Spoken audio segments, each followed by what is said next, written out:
Hello students, आज मैं आपको 9th क्लास का जो साइंस का first lesson matter and its surrounding का वीडियो बना रहा हूँ।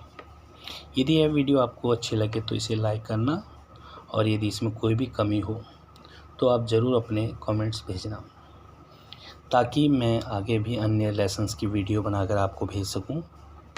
आइए हम शुरू करते हैं अपना इसका पहला भाग। सबसे पहला है हमारा मैटर। मैटर किसे कहते हैं? Anythings that has mass and occupy space is called matter. Mass का मतलब होता है जिसके अंदर भार होता है। तो एनीथिंग्स कोई भी चीज़ दैट हैज़ मास, जिसके अंदर भार होता है, एंड ऑक्यूपाई स्पेस, जो स्थान घेरती है, ऑक्यूपाई स्पेस मीन्स जो स्थान घेरती है, इज कॉल्ड मैटर, उसे हम पदार्थ कहते हैं। मैटर का मतलब पदार्थ होता है। तो जैसे ये पेन है, इस पेन में देखिए इसके अंदर मास है, यानी कि इसका भार है, वज़न है, और ऑक्यूपाई स्पेस और स्थान घेरती है, तो दैट इज़ कॉल्ड मैटर। तो यूनिवर्स के अंदर कोई भी चीज़ है, सारी जो है वो मैटर्स है, क्योंकि इनके में इसमें जो है वो मास होता है और ऑक्यूपाई स्पेस होता है। अब देखिए नेक्स्ट है state of matter. State of matters है, तो there are 3 state of matter. State of matters 3 होते हैं, तो हालांकि 5 होते हैं, मगर अभी मैं उसके बारे में बता दूंगा आपको। फर्स्ट है हमारा सॉलिड। सॉलिड का मतलब होता है ठोस। सेकंड है लिक्विड। अब सॉलिड के अंदर ठोस मैंने आपको बताया, जैसे पत्थर है, लोहा है, ठोस है। सेकंड हमारा लिक्विड। लिक्विड का मतलब द्रव्य है, यानी कि जल, दूध इत्यादि। थर्ड हमारा आ जाता है गैस, जैसे ऑक्सीजन, नाइट्रोजन, ये सब क्या है? ये गैसें हैं। तो अब हम देखिए इसके अंदर आपको एक डायग्राम्स बना के दिखाते हैं। सॉलिड, इस डायग्राम्स में देखिए कोई भी मैटर्स है वो छोटे छोटे पार्टिकल से मिलकर बना होता है।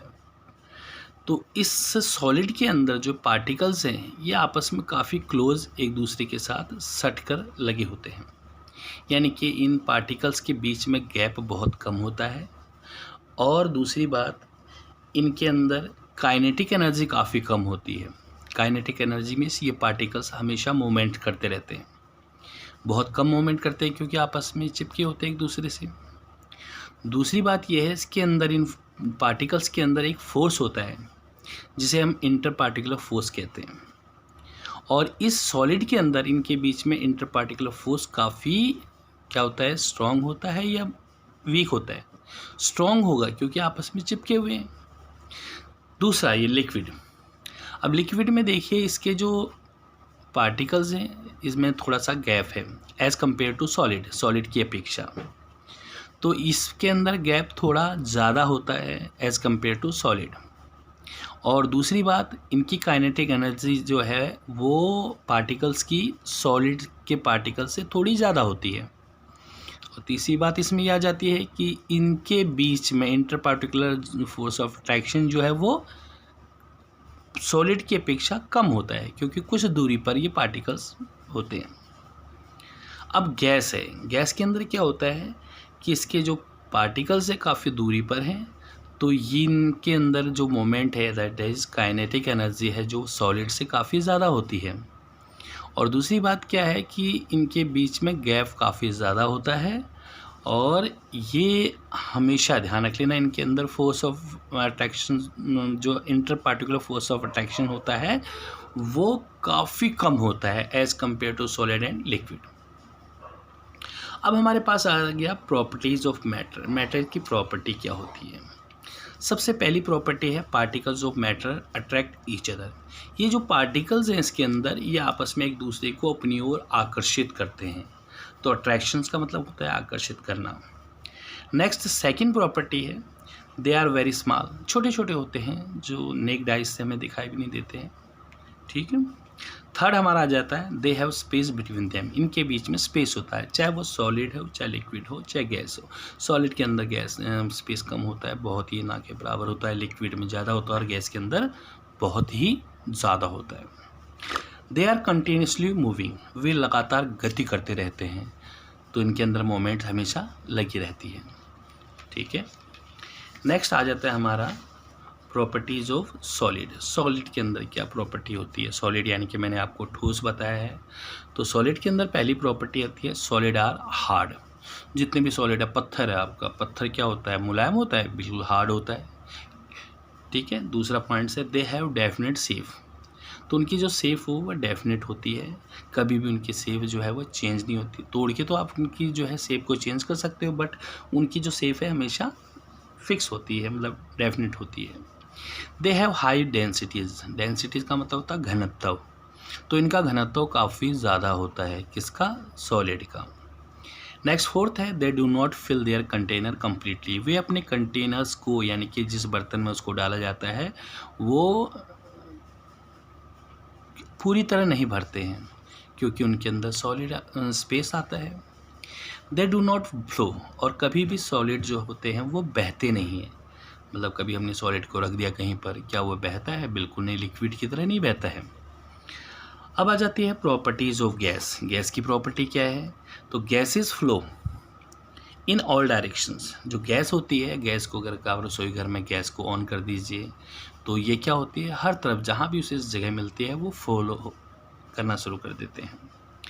नेक्स्ट है दे हैव लो डेंसिटी, तो जो भी सॉलिड ये गैस होती हैं उनकी जो डेंसिटी होती है वो काफ़ी कम होती है as compare to solid.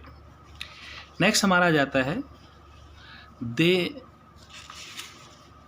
Fill their container completely, वे अपने कंटेनर्स को पूरी तरह भर देते हैं। गैसेस, क्योंकि गैसेस जब मूवमेंट करती हैं तो वो अपने जो कंटेनर्स की दीवार पर जो है धक्का लगाती हैं, यानी कि प्रेशर डालती हैं उस पर, तो कम्प्लीटली वो फिलअप हो जाती हैं। They have maximum kinetic energy, तो इसके अंदर काइनेटिक एनर्जी जो है वो काफ़ी ज़्यादा होती है। Particles of guys have larger inter particular distance, gas के जो पार्टिकल्स होते हैं तो क्या होता है उनकी लार्जर इंटर पार्टिकुलर डिस्टेंस होता है, यानी कि पार्टिकल्स के बीच में जो डिस्टेंस होता है उनके अणु के बीच में, तो मैंने आपको भी बताया था उनके गैप ज़्यादा होता है, काफ़ी दूरी पर होते हैं, इसलिए उनके अंदर लार्जर इंटर पार्टिकुलर डिस्टेंस होता है, यानी कि दूरी ज़्यादा होती है उनके आपस में। अब नेक्स्ट आ जाता है हमारा प्रॉपर्टीज़ ऑफ लिक्विड। लिक्विड की क्या प्रॉपर्टीज़ हैं? They have fixed volume and shape, अगर किसी मान लीजिए 1 लीटर दूध को किसी बर्तन में रखेंगे, उसको आप किसी दूसरे बर्तन में डाल देंगे तो उसका वॉल्यूम तो सेम ही रहेगा।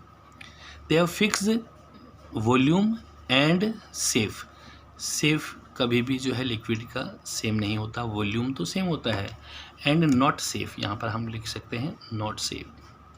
सेफ इसलिए क्योंकि इनका आकार इसलिए नहीं होता, अगर बर्तन में डालें, किसी गिलास में डालते हैं तो गिलास की आकृति लेते हैं, कटोरी में डालते हैं तो कटोरी की आकृति लेते हैं, तो जिस किसी कंटेनर्स में डालेंगे उसका जो शेप होगा वो फिक्स नहीं होता है। They flow from higher to lower, अगर किसी पानी को आप ज़मीन में फेंक देते हैं तो क्या होता है, वो हायर से लोअर की तरफ जाता है, कभी लोअर से हायर की तरफ नहीं जाता है। तो they flow from higher to lower, यानी कि हायर से लोअर की तरफ जाते हैं। Liquid do not fill their container completely, अगर एक गिलास आप पानी भर देंगे, उसमें 1 चम्मच आप नमक डालेंगे तो भी वो उसके अंदर एडजस्ट हो जाता है, क्योंकि उसके बीच में स्पेस होता है। तो ये थर्ड पॉइंट कहता है liquid do not fill their container completely, तो इसलिए लिक्विड कभी भी अपने कंटेनर्स को पूरी तरह नहीं भरता है। नेक्स्ट हमारा रहता है they have less density than solid, इनका जो घनत्व होता है वो सॉलिड से कम होता है, यानी कि ठोस से कम होता है। They need containers to store them, पानी को हम लोग हाथ में लेके तो नहीं चल सकते, ठीक है, तो दे नीड उनको आवश्यकता होती है किसी कंटेनर्स की, किसी बर्तन की, टू स्टोर देम, उन्हें रखने के लिए। आप पानी को कैसे रखते हैं, किसी गैलन में रखते हैं या किसी भी चीज़ में ड्रम में रखते हैं, तो उनके लिए कंटेनर्स आवश्यक है। नेक्स्ट हमारा है एवोपरेशंस, यानी कि वाष्पन जिसे कहते हैं। पानी जब धूप में रख देते हैं तो क्या होता है, वो आप धीरे धीरे जो है वाष्पित हो जाता है, एवोपरेशंस का मतलब होता है वाष्पन। तो चेंजिंग ऑफ ए लिक्विड का बदलना इनटू वेपर्स, यानी कि वाष्प में, even below its boiling points is called evaporations.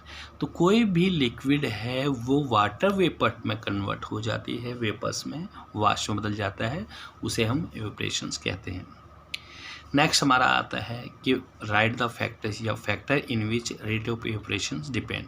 तो वे फैक्टर्स कौन कौन से होते हैं जिसमें रेट ऑफ एवपोरेशन डिपेंड करता है, यानी कि वाष्पन की दर निर्भर करती है। तो पहला हमारा आ जाता सरफेस एरिया। कभी आपने देखा होगा, अगर एक गिलास में आप एक फुल भर के पानी रख दीजिए और उसी एक गिलास पानी को किसी थाली में रख दीजिए, तो आप दोनों को धूप में रखेंगे तो कौन सा पानी जल्दी जो है वाटर वेपर में कन्वर्ट हो जाएगा? किसका होगा? थाली का। क्यों? क्योंकि उसका सरफेस एरिया ज़्यादा है, वो यानी कि चौड़ा है। कई बार आपने देखा गर्म चाय पीने के लिए हम लोग अपनी प्लेट के अंदर चाय को डालते हैं। क्यों? क्योंकि वो जल्दी ठंडी हो जाती है, इसमें वाटर वेपर्स में कन्वर्ट हो जाते हैं। यानी कि if surface area is increase, अगर हमारा सरफेस एरिया बढ़ता है then the rate of evaporations will be increase. तो then the rate of evaporations हमेशा बढ़ेगा, वाष्पन की दर भी जो है क्या हो जाती है? बढ़ जाती है। नेक्स्ट है टेम्परेचर। एक गिलास पानी को आप धूप पर रख दीजिए, एक गिलास पानी को आप गैस में रख दीजिए। गैस में रखने से क्या होगा कि पानी का जो टेम्परेचर बढ़ जाएगा, तो वो जल्दी ही जो है वाटर वेपर्स में कन्वर्ट हो जाता है।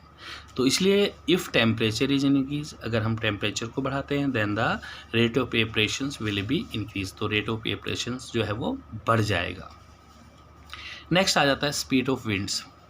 विंड की स्पीड यानी कि पवनों की गति। कई बार आप देखते हो, अगर किसी कपड़े को आप जब हवा चल रही है उसमें रख दीजिए तो वो जल्दी सूख जाता है। तो यानी कि speed of winds, if speed of wind is increase then the rate of evaporations will be increase, तो रेट ऑफ इवेपोरेशंस भी बढ़ेगा। नेक्स्ट आ जाती है हमारी ह्यूमिडिटी यानी कि नमी। सर्दियों में आप किसी कपड़े को सुखाने के लिए छत में डाल देते हैं तो सुबह तक वो सूखता नहीं, क्योंकि इसके अंदर ह्यूमिडिटी बढ़ जाती है। तो ये कह रहा है humidity, if the humidity is increase then the rate of evaporations will be decrease, तो रेट ऑफ इवेपोरेशन जो है वो घटता है। नेक्स्ट हमारा जाता है नेचर ऑफ लिक्विड, मतलब किसी भी द्रव्य की प्रवृत्ति। कुछ द्रव्य ऐसे होते हैं जो ईजिली जो है जल्दी ही जो है वो वेपर्स में कन्वर्ट हो जाते हैं, कुछ धीरे धीरे। जैसे पेट्रोल को हम हाथ में डालते हैं एकदम ही वो क्या हो जाता है? एवपोरेट हो जाता है।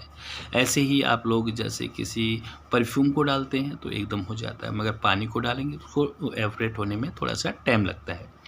तो some liquid evaporate easily but some take some times to evaporate. Next हमारा है मेल्टिंग पॉइंट्स।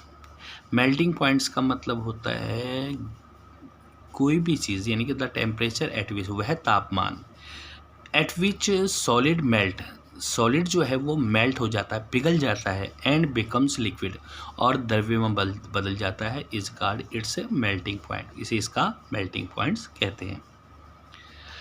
नेक्स्ट हमारा जाता है फ्रीजिंग पॉइंट्स। फ्रीजिंग पॉइंट्स किसे कहते हैं? The process of changing of liquid into solid, मतलब ऐसा प्रोसेस जिसमें लिक्विड जो है वो सॉलिड में बदल जाता है, by cooling in is called its freezing point. जैसे पानी है, पानी को आप एक गिलास में रख के फ्रीज़र में रख दीजिए तो क्या होता है, कुछ देर बाद वो किस में कन्वर्ट हो जाता है? पानी तो लिक्विड था, बाद में वो सॉलिड में कन्वर्ट हो जाता है।